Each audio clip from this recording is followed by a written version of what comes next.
Wow. Good morning, everybody, and welcome to Talking Niagara. It's Monday, January the 13th, and we'll be talking about things Niagara this morning, definitely. Starting off primarily with the fact that the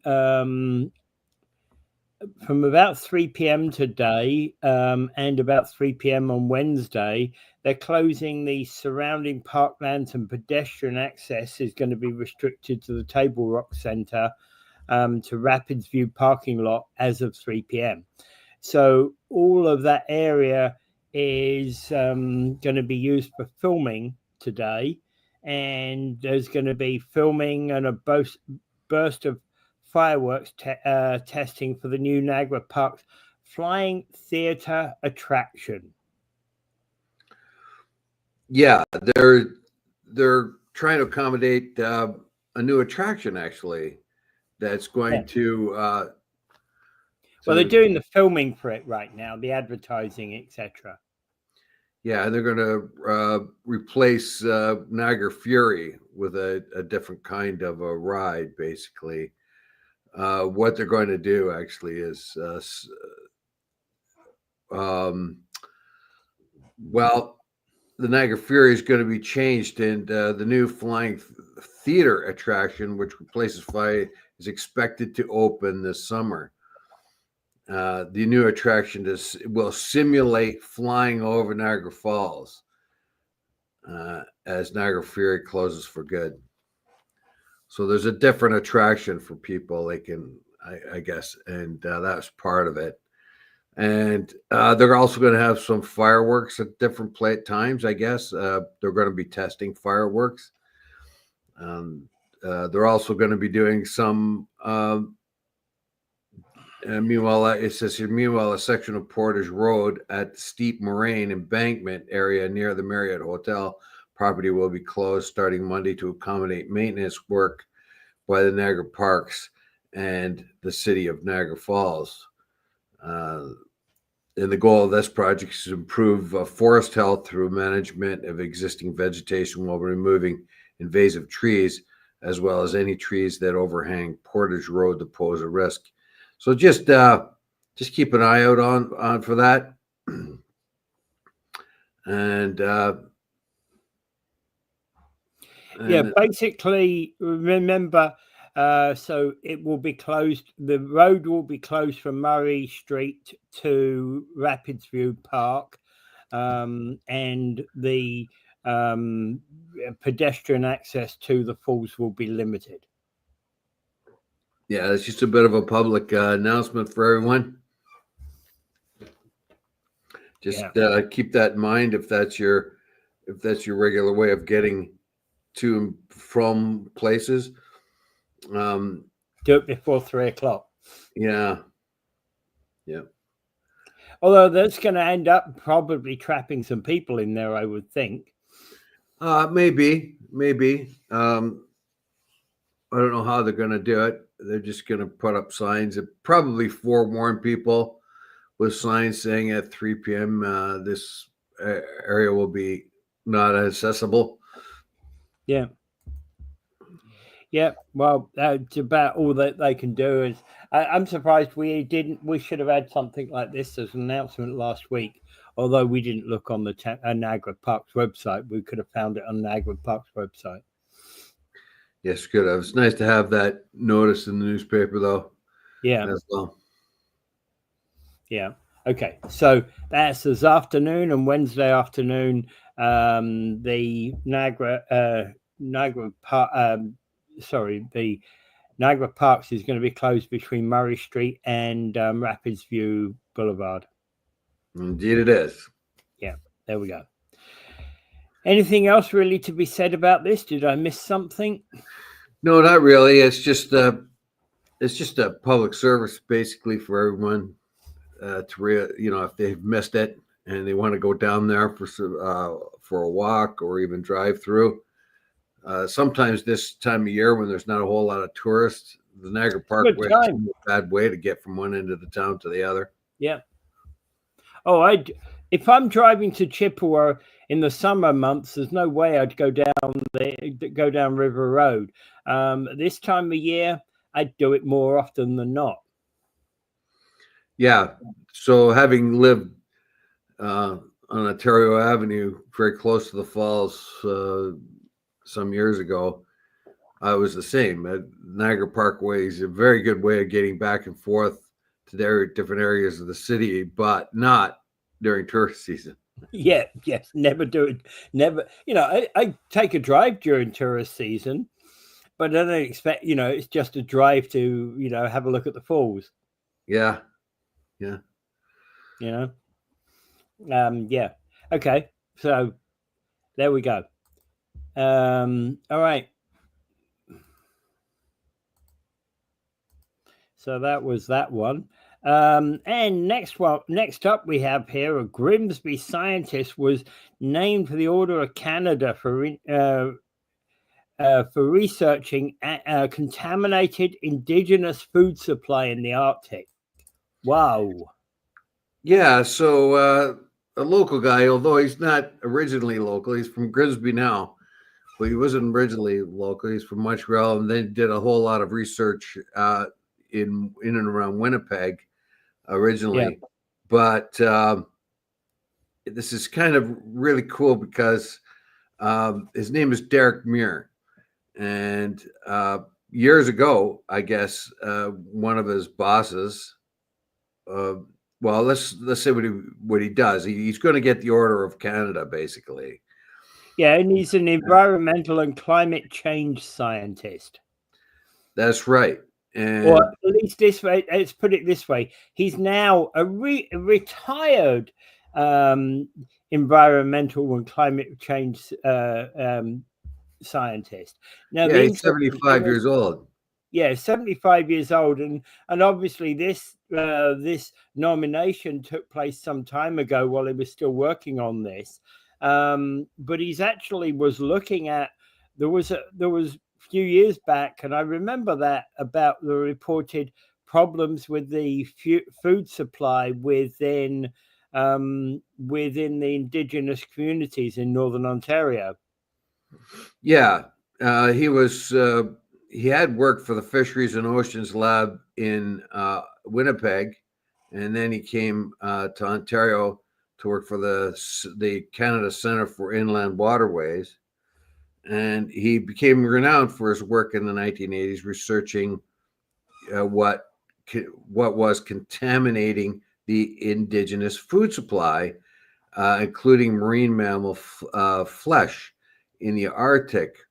Now, he went up there originally expecting that the Arctic radar stations were the ones that were putting PCBs into the landscape there, and that was causing the contamination of indigenous food supplies. But what he did find out, and he says, basically, when you did the math, and also done by other scientists, it became very clear that the stations were small sources, and the biggest source was the atmosphere daily moving air around, he said. So he's pretty much was able to he researched that led to the creation of Northern Contaminants Program, which still operates today. So here is a real scientist. He went up there with an hypothesis that the Arctic stations were the things that were causing the PCB that the indigenous people there were ingesting. But it turns out that no, that it just comes from the atmosphere. And our atmosphere is so polluted that it gets up there in the Arctic and even gets into the animals, and thereby contaminates the food supply of indigenous people. I wonder how much of our current food supply here in Southern Ontario is impacted by that as well. Yeah, that was my first question. If it's all the way up there, and if it's in the native food supplies, well, isn't that the same as here, particularly if it's all airborne or mostly airborne? Yeah, and that's what the thing is. They found out it's primarily airborne. So if it's airborne, how the hell you don't stop? You can't stop that, right? No, you can't really. And I don't know if the winds are And something actually concentrated up there a little more than down here. well, that's But a possibility. That is a possibility. Maybe it blows away from our area and we don't get so contaminated by it. But up there, maybe they get the it hangs around there for whatever reason. well, It could be one of these weather pattern things, couldn't it? 50% of our pollution in southern Ontario comes from the United States because of prevailing winds. Yeah. Oh, yeah. But again, it's also blowing through us, isn't it? And dropping on us. So so some of that may get picked up and head all the way up, but it's also our own contributions here in Ontario that might do it or whatever. It doesn't really go into great details of how that gets there because this is an article honoring the fellow and how he's going to get the Order of Canada for his research in this area. He solved the problem, and he's due to his research and others, they are able to get the northern contamination units up there to monitor such things, to keep an eye on them. Also, I imagine they're going to be keeping an eye on the disease level or whatever these chemicals are impacting the population up there. But still, you're left with the question: if they're getting it way up there in the remote parts of Canada, very remote parts of Canada, what is happening to us down here? Yeah, maybe we're impacted, but we don't it's just normal part of our normal daily routine that we're not even looking for it. No, we're not. Well, we should be basically, and I noticed that Mike's already chimed in, and he probably very much. I haven't seen anything from Mike. Oh, I thought he said hello already. No, I haven't seen a. Oh, he said morning. Yeah, but that's it. Yeah. So I would imagine a fellow like Mike would be very interested in this kind of thing too. So these kind of popular, he was searching PCBs, and of course, we've removed most of the PCBs, but in and around the world they're still being used because PCBs were very. Well, they were very prevalent like during. They're really good at what they do, you know. Well, they were prevalent during the 80s, that's for sure. And I think we didn't realize that we were producing them in quite the volume that we were. And I think then once we discovered how harmful they were, and B, how so easy it was to produce these PCBs, that's when there's a lot of effort put into actually stopping PCB production. Yeah, it was PCBs just help in the, I think mostly in the transformers and things like that, and the oils and transformers and that had PCBs in them. And like I said, as the way I understand it, PCBs function quite well in what they do, just like asbestos. Asbestos is extremely good at what it does, but it's also very deadly. Yeah. Yeah, the surprising thing is that it's so airborne, why aren't we all dying of disease? Well, it's a long, slow process to learn these things. Yeah. Oh, yeah, I know. So our industrial wherewithal, like for instance, a steam engine that could be used for industrial use didn't come around until about 1698 was when it was first patented, and then of course other inventors improved upon it. So it really didn't. It starts in the early 1700s in Britain, but it doesn't do much. But what steam engines made and how much they relieved a lot of our improved life incredibly for the average person.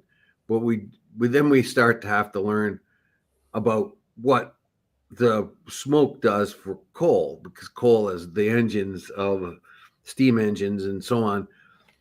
Then we begin to have to learn, well, the steam engine is now giving us all kinds of different machines that improve our lives and advance productivity and Yeah. reduce Oh, yeah. poverty. But on the other hand, it puts out a lot of stuff into the air that hurts us. So these things are always like, we have to learn them as it comes along. Just like automobiles.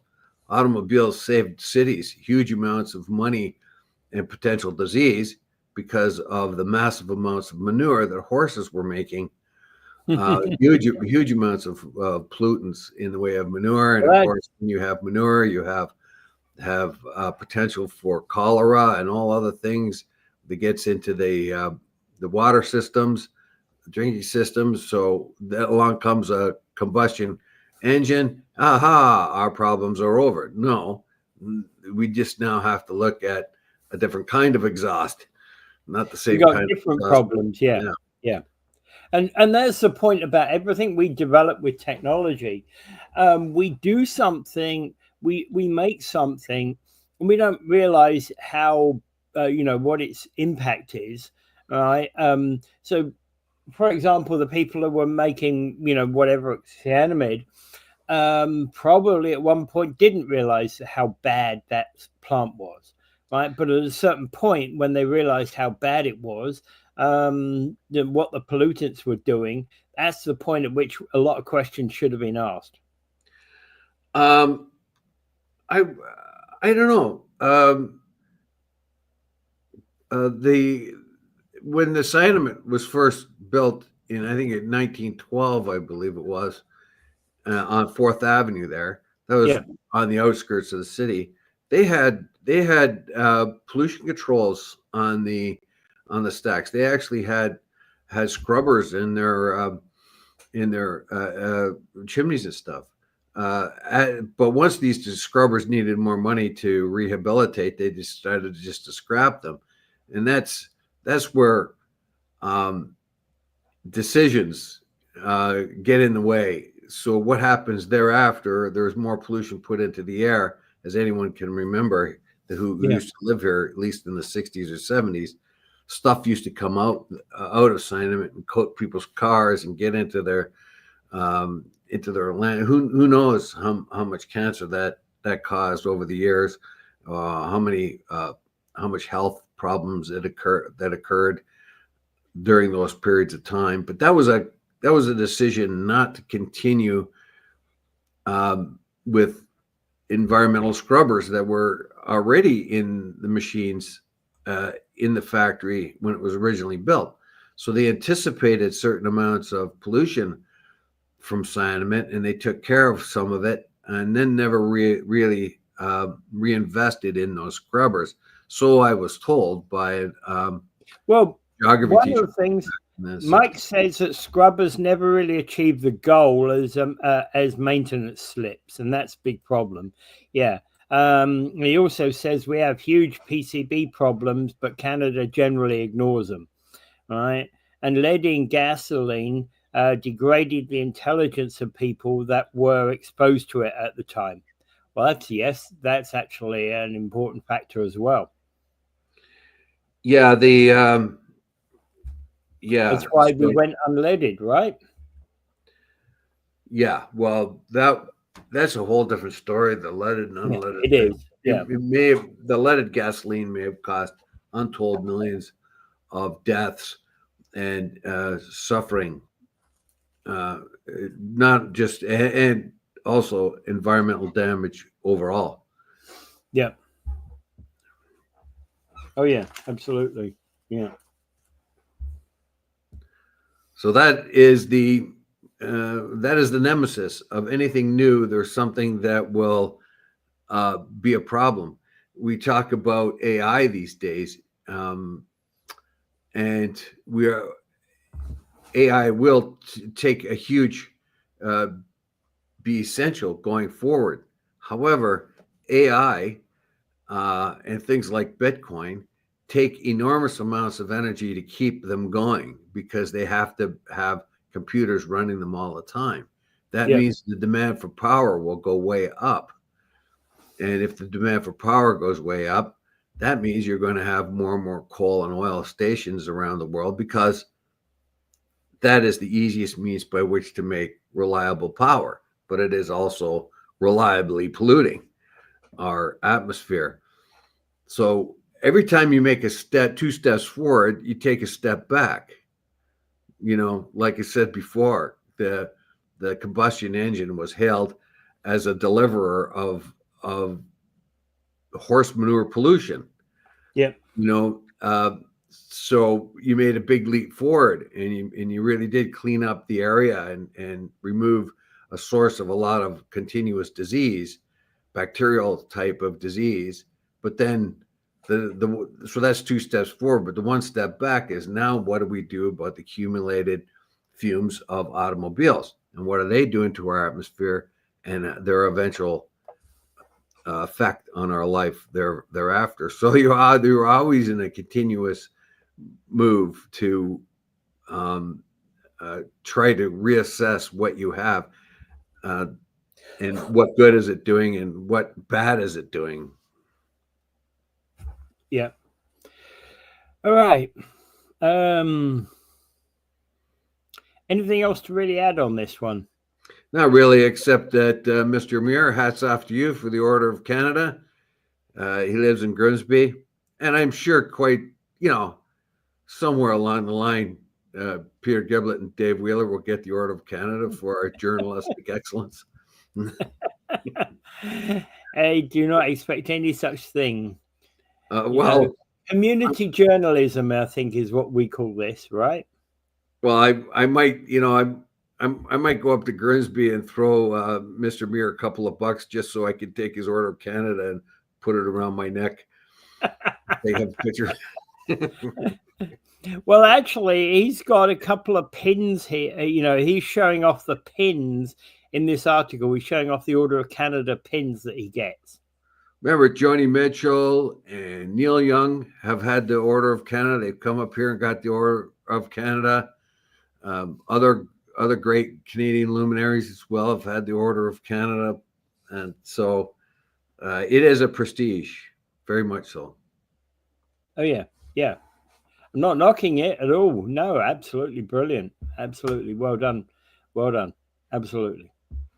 All right. Where are we moving off to next? Transport Minister. Oh, hang on a minute. We got a couple of comments here from Mike. Right. Just an example of the environment and the damage done. Mr. Muir is a hero. Yeah. Okay. Right. So, we talked about that. Scrubbers, and the scrubbers, basically scrubbers are good while they're properly maintained, but bad when they're not. Okay. It's moving on.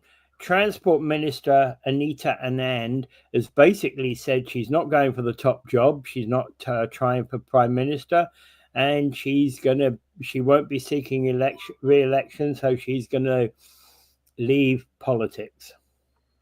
I think she's doing what so many others are doing in the Liberal Party, particularly Liberal members of note. Anita Anand was the star, the rising star. They gave her the military profile, basically, and they gave portfolio, pardon me, and they gave her other important jobs in the ministry. As a matter of fact, I think for a time she was doing 2. So she was a rising star, and she was thought, and she had I think she was a workhorse. She was a workhorse in the Trudeau government. She really was. Yes. And now here we have this rising star in the Liberals, and just like Fraser was, he was thought to be a rising star, and both of them pull a pin right out of their they're getting out of the Liberal Party. And what does this tell you? It tells you that they don't want to be associated with the Liberal Party. They don't see a whole lot of positive things coming out of the Liberal Party, and they don't want to waste their time as the Liberals rebuild themselves. Pretty much everything up until now shows us that the Liberal Party will take a hell of a spanking in the next election. Yeah. Oh yeah. And they're leaving. These are rats leaving the sinking ship. I looked up Anita and Nan. I wondered, why would a person like this, particularly at a time when the party needs rebuilding, why are you running away? This is the time your party really needs you the most. This is a time to reestablish the Liberal Party. So why are you running away at this time? And I thought, well, maybe they don't want to have ordinary job in the shadow government, basically, to watch the Conservatives as they do their thing. But that's their duty as a politician, to stay in opposition when it's their turn to be in opposition and criticize the government. But she's pulling the pin. So I looked at her election results, the last election. Well, she's won 2 elections. And last time she won her election by less than 4,000 votes. And it's very, very clear that she thinks that she wouldn't even win her seat. And I think that's probably as much part of it as anything. She's going to wait for better times to re-enter politics if she decides, because this time going around, her own seat would probably go over to the Conservatives because she's not holding it by very much. Yeah. The first time she won it by over 5,000 votes, I think. And the second time she won it by less than 4,000 votes. And the trends there. And when you look at the by-elections, 3 different by-elections, one in Toronto, one in Montreal, and one in BC, each one of those 3 by-elections were in Liberal strongholds. They went decidedly towards the 2 in the Ontario and BC went decidedly Conservative in Liberal strongholds, and the one in Quebec went to, I think it was Bloc Quebecois. Mm-hmm. So Anita Nan is, and you'll see that a lot of people are just saying, even among the NDP, that they're not going to put themselves up for re-election, and what it means to me is they don't see any point in. They're afraid of their own seats. They're afraid of the humiliation of losing an election. And particularly if you've been a cabinet member and you lose your election. Right now, apparently, I heard one report that said that Trudeau's own seat himself could be at risk. Oh, absolutely, yeah. Yeah. It's not guaranteed, given the current situation, not at all. And we know too that even Chrystia Freeland has not put her stood up to be the leader of the Liberal Party, and she herself hasn't. We only know for sure a few. We do expect that Mark Carney will be putting his name into the hat this week sometime. That is what the Liberals need. They need a new face, someone who cannot be too closely associated with the failed government or perceived failed government of the Liberals coming forward. Yeah. So this is Jolie too. She's out. She's not going to. She may run for her seat, but she's not going to run for the leadership. So we see a lot of people of prominence like Anand and Jolie and Fraser, and all turning their backs on the at least on the leadership. And in Anne's case, she's not even going to go for re-election because they expect the big tsunami of Conservative support. Well, I think actually Liberals may not be relevant for another 4 years. I don't think that there will be as big a tsunami of support for the Conservatives as some of these people might expect. I think that if they get their new leader sorted, elected, and worked out before March, and actually introduced to the country before March, I think they've got a reasonable chance of winning back a few seats here. I'm not saying enough for election victory, not certainly not, but just enough to actually stave off some of the worst. And remember, they're predicting that all sorts of seats are going to get lost to the Conservatives or to other parties. And I think the Liberals will actually show better than they actually, they will win a few seats that they would expect to lose right now. Right. Well, okay. the Conservatives are saying basically that there's just another coat of icing on the otherwise same Liberal Party if you choose a new leader. But that's why they have to have. That's why I suspect that Mark Carney will win the leadership race, because you need a new face, something that gives you faith in something new coming on. The existing Liberal government, and I think it's a good thing that, in one sense, that they're all jumping ship, because they're all tainted with the same liberal policies. Okay, another piece of information here before we get back to that. Chris Simone is saying both his parents got the Order of Canada. Whoa! I'm presuming for the charity work they've done. Well done! Wow, that's amazing, man. That is amazing. Yeah, that's something else. Yeah. Well done. Wow. Yeah, absolutely. Yeah. All right.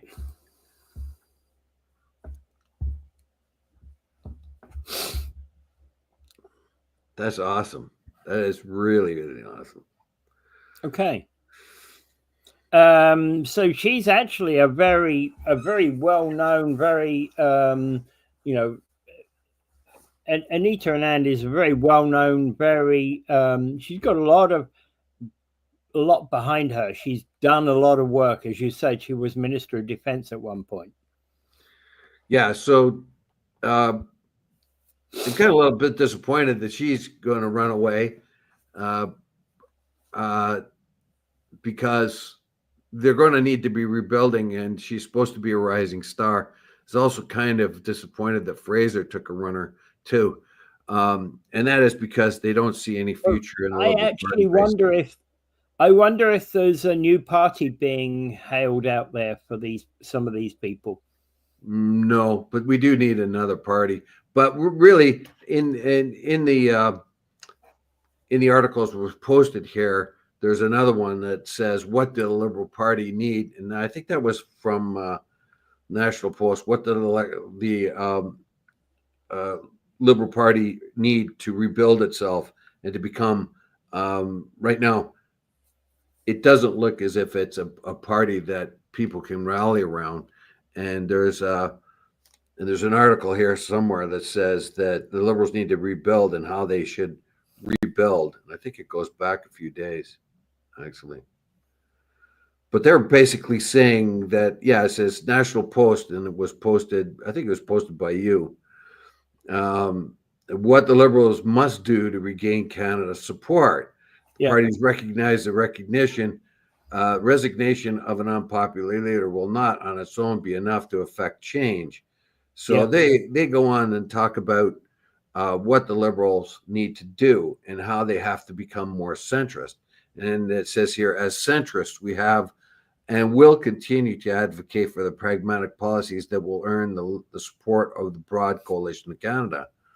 So basically, it's saying that the Liberal Party has gone way too far left. I've been hearing movements, generally speaking, that there's discussion about a new party in the center. Yeah, there's a future party. It's called the Future Party. Yeah, there's also potentially some other parties as well. But I don't think they'll have much of an effect in the next election. I don't think they will, but they could have an effect in the future. Well, they're in their embryonic stage right now. Yeah. But right now, the Liberal government used to be center left, slightly to the left of center, but now it is way to the left. And when we think of the Conservatives, we think them far to the right, but the Conservatives are more what the Liberals used to be. a lot of it is what the liberals used to be. So the whole shift is the liberals have gone farther left, and the conservatives also come farther left, but still stay to the right. And it says here, basically, here's a quote. It says, "Let's be clear: the Liberal Party must continue support of a range of priorities such as quality health care, protecting the environment, supporting the most vulnerable, upholding the charter." But it says the first thing it must do is unapologetically show pride in being Canada. That's a good thing. Basically, we are always denouncing ourselves, as a colonists or any other thing. We always looking for the negative stuff that we have done in the past, and yet there's not a lot of focus on how good we are. We're a pretty good country. We really are. And so to separate us from what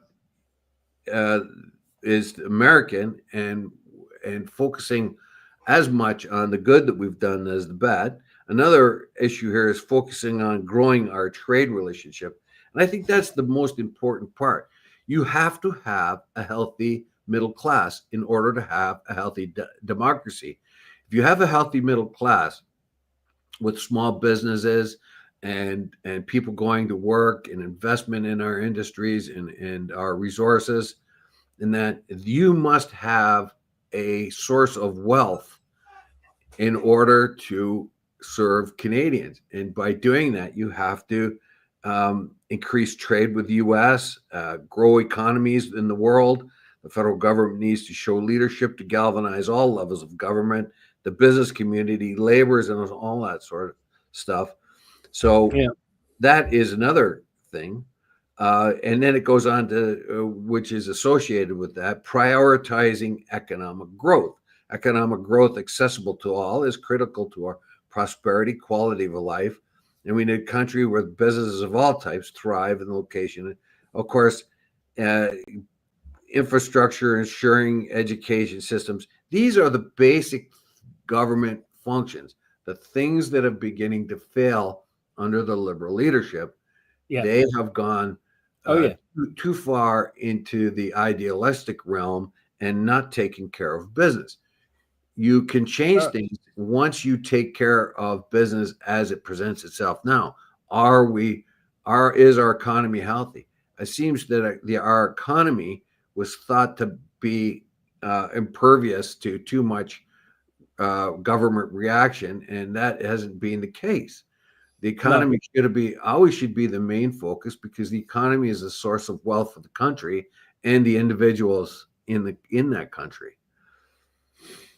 And protecting. Right, okay. At the moment, though, in terms of the current candidates for the job of Prime Minister, there's only two candidates that have put thrown the hat in the ring in the Liberal Party, which is Liberal MP Frank Bayliss and a former Liberal MP Frank Bayliss and current Liberal MP Chandra Arya.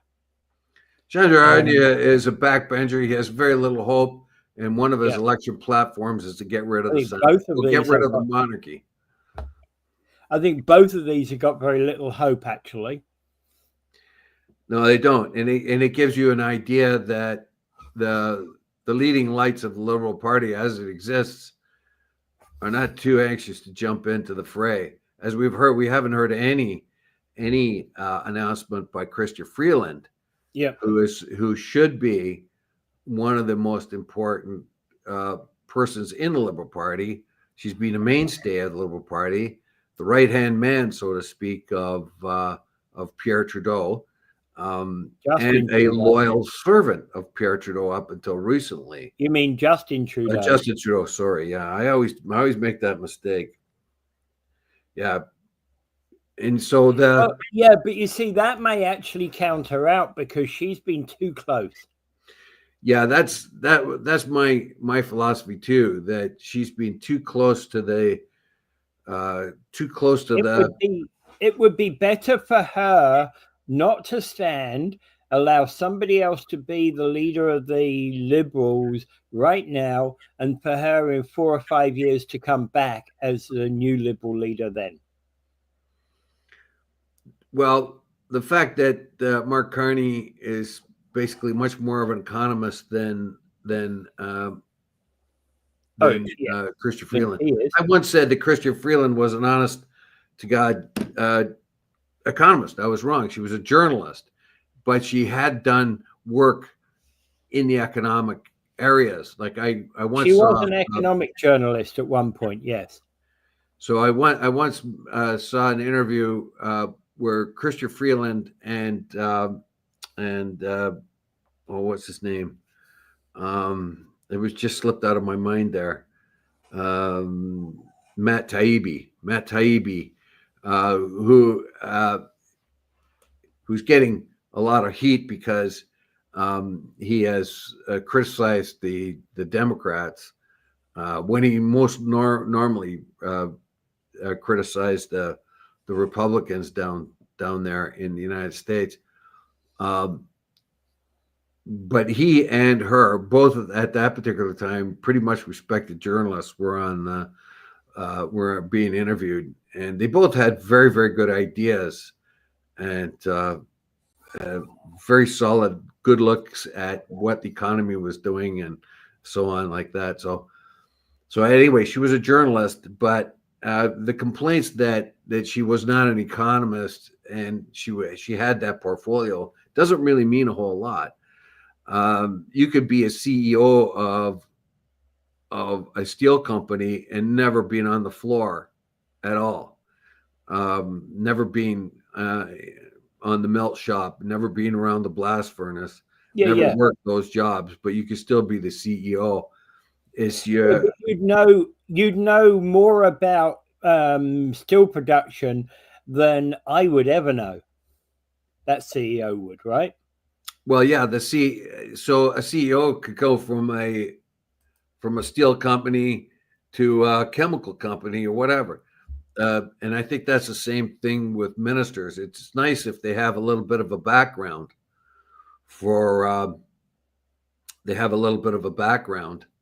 in the field that they're being put into, but that's not necessarily what they have to have.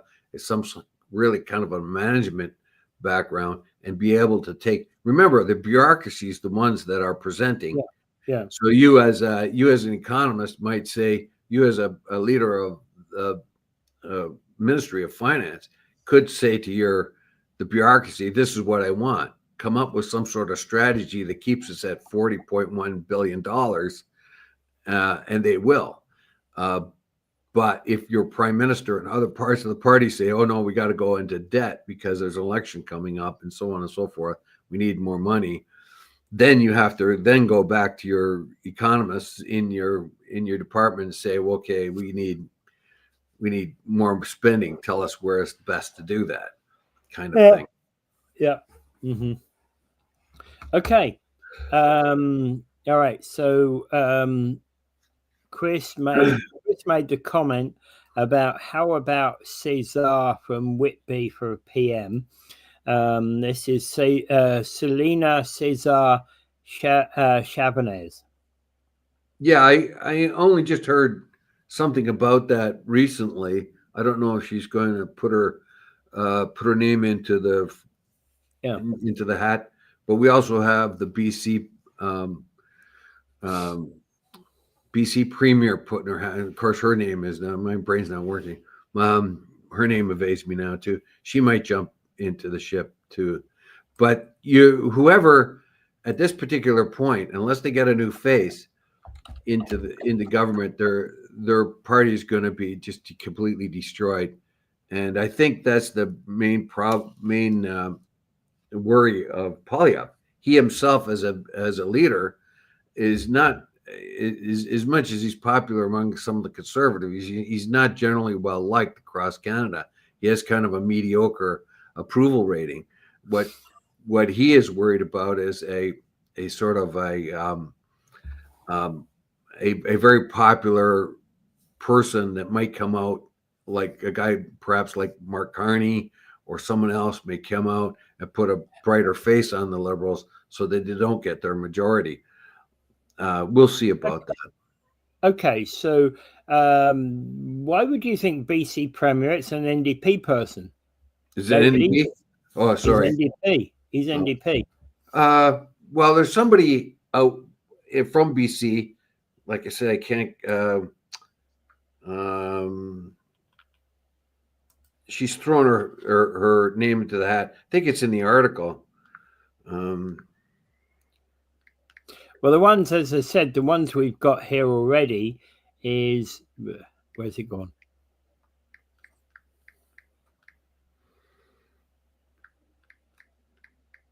Yeah, Frank Bayless, former Liberal MP Frank Bayless and current Liberal MP Chandra Arya.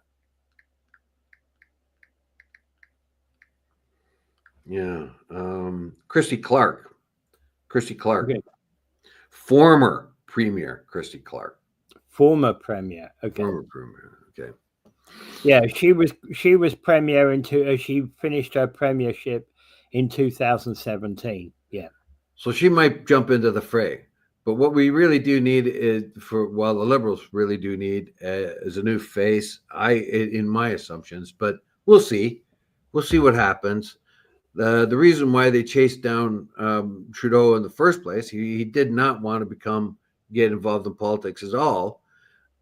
Early on in his career, he wanted to be a teacher. He wanted to go along that line for his future, and yet he was kept being pushed to come into politics because he had the look for it, and that's what they jumped on, and the Liberals were successful because he looked the part. He said all the right things, and that gave him impetus. But now they're going to need somebody that I think the Liberals will turn to somebody who has actually had some real life experience. Christy Clark is certainly one of those names that would actually, if she stood, would be one of those names that has the right credentials, if you like. Well, the thing is, she's also a career politician. That's where I think if you're going to balance off Poilievre with somebody, it would have to be somebody like Mark Carney, because he has real world experience. He's very much unlike Trudeau. Unlike Trudeau was pretty and he was suave and he said all the right things, and that gave them a big boost to the party. But this time the party is going to want to look for somebody with real world experiences, and Mark Carney was the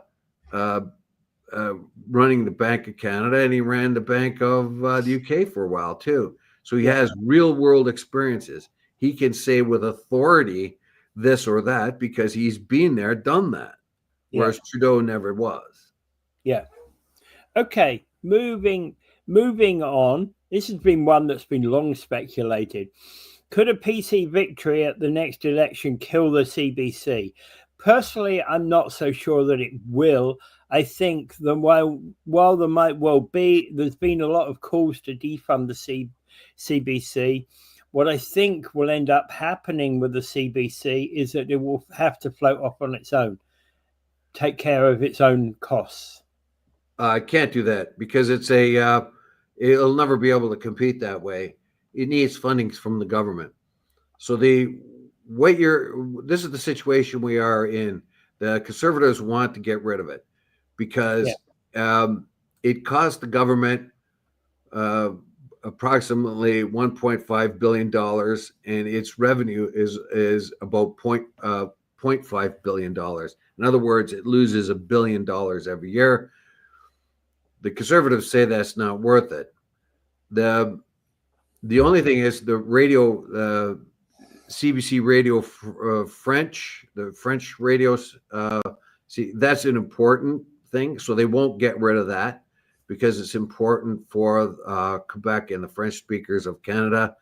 That itself is an important service that they feel that is worth it. Radio Canada, Radio Canada, yeah. Now, my concern with this is that they can't get rid of it all because remote communities depend on the CBC. So if you're talking about like we did before, way up in northern remote regions of Canada and other places, rural areas, the CBC needs to be there to keep people connected, because otherwise some of these people in remote areas wouldn't get any service at all.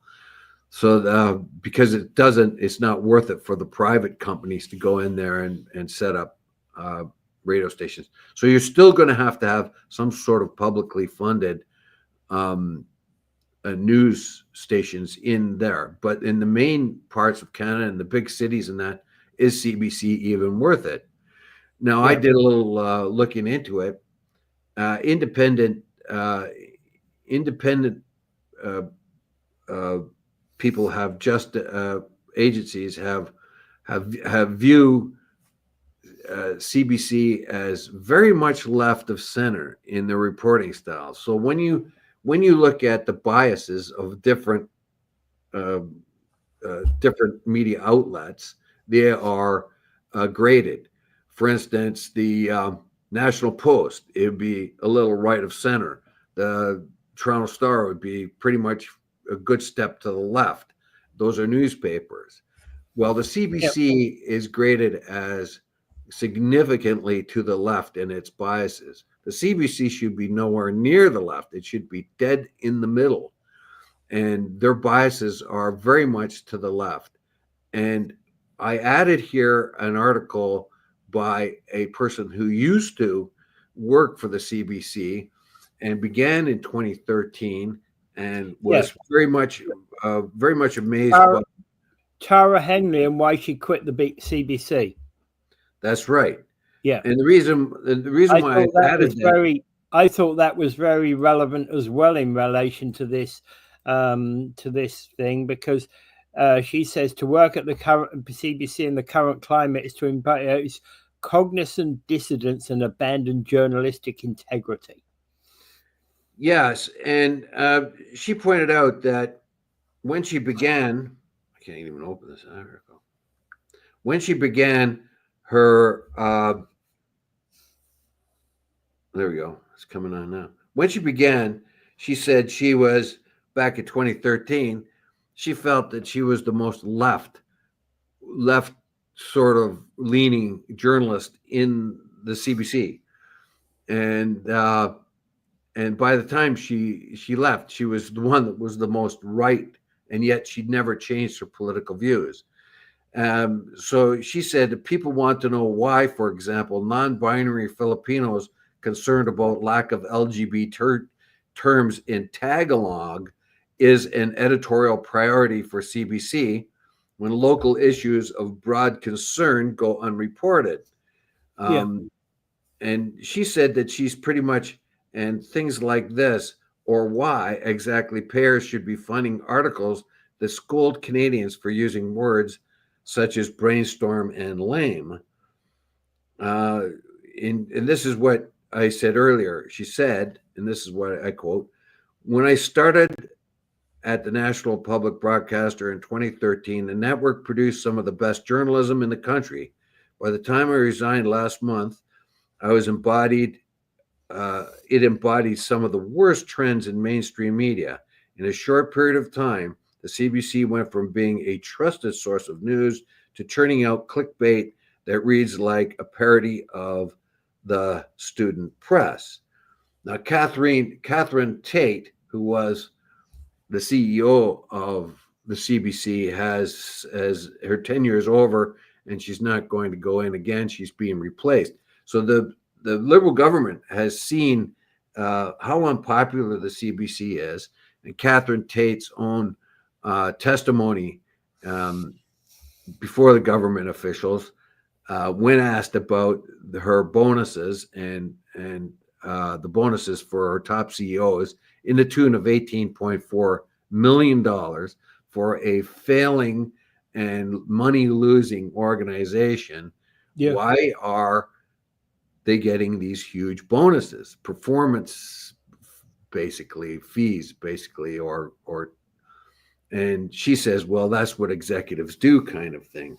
So that put a very unpopular light on the CBC.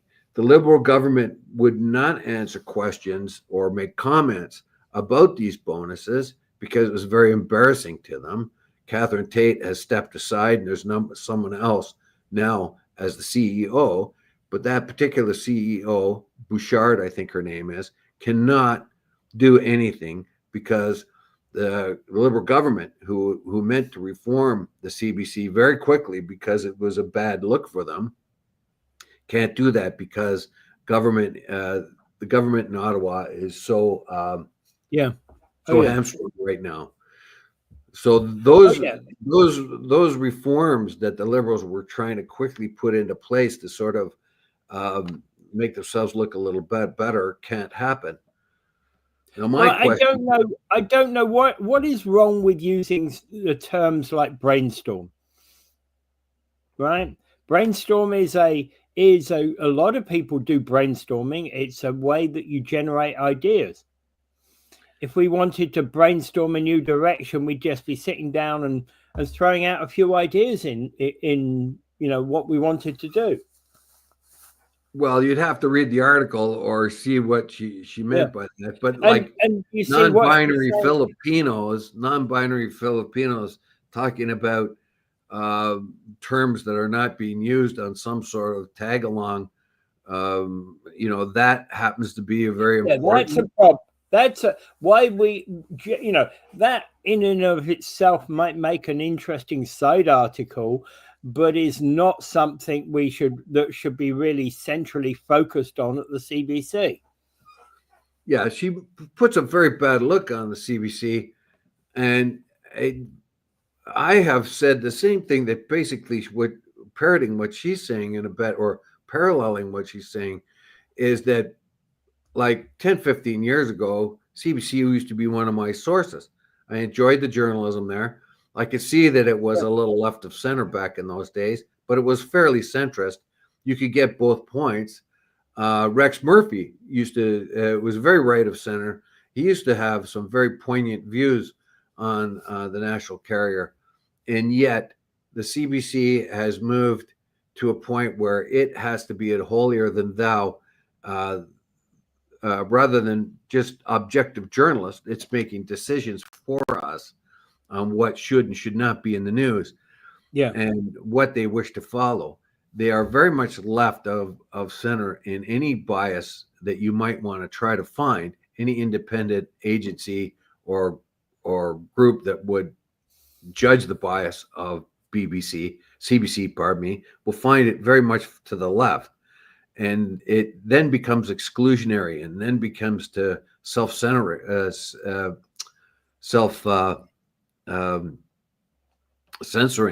and it's going to do this but not that kind of thing because it has an agenda. CBC has become an agenda thing, and it is very expensive. When you get poor journalism, as she's saying here, and that's being rewarded with bonuses when the company is losing money, and they also were laying off a lot of their workers. That amount of layoff was stopped by the Liberal government when they put more money into the CBC, so they wouldn't have to lay off or dismiss as many workers. But in the meantime, the Liberal government didn't say, we have to put this much more money into it, and you're going to have to, So why are you giving yourselves $18.4 billion in bonuses when we have to load you back up with money just to keep you floating? Yeah. All right. Okay. So back to that question about, could a PC victory at the next election kill the CBC? It may. Polyev and the Conservatives have never been happy with the CBC for a very long time. Way back in Harper's time, they felt that the CBC is being too far a liberal platform, basically, and they're fed up with the CBC. They want to defund it. Also, as part of the conservative ideology that you want to get government out of as many things as you can and let free enterprise take over.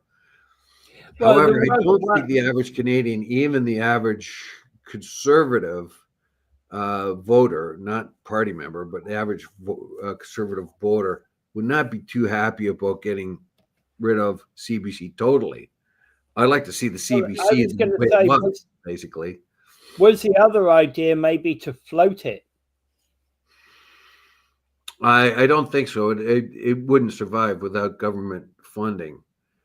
It would have to be, I think it would have to be something like TVO, where it gets some of its funding from the Ontario government, but also relies on donations from the listeners. Also, like NPR in the States, they got nearly completely defunded many years ago. And so they have then become more reliant on public funding. Yeah. And they still are. Well, no, yeah. You see, that's the other possibility is public funding. Yeah, and I would say that. And right at the moment, if I'm going to stick my hand on my heart, I'm going to be saying, well, I ain't coming up with any money for the CBC. No, not in its current way. Back in 2013, when she started, she said when she started there, and the CBC needed money, I might have considered giving them a donation like I do PBS and NPR and TVO. So I give donations to them. I send them small amounts of money, because I think they're valuable sources. But I may have done that, but not the current way they are looking.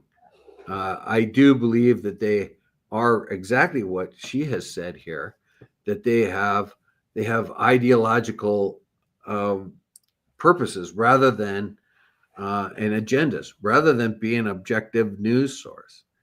And I've noticed a change in some of the CBC stuff, though, that they have become more objective when I do reach out for them. And I've thought that, okay, here's a bit of a change.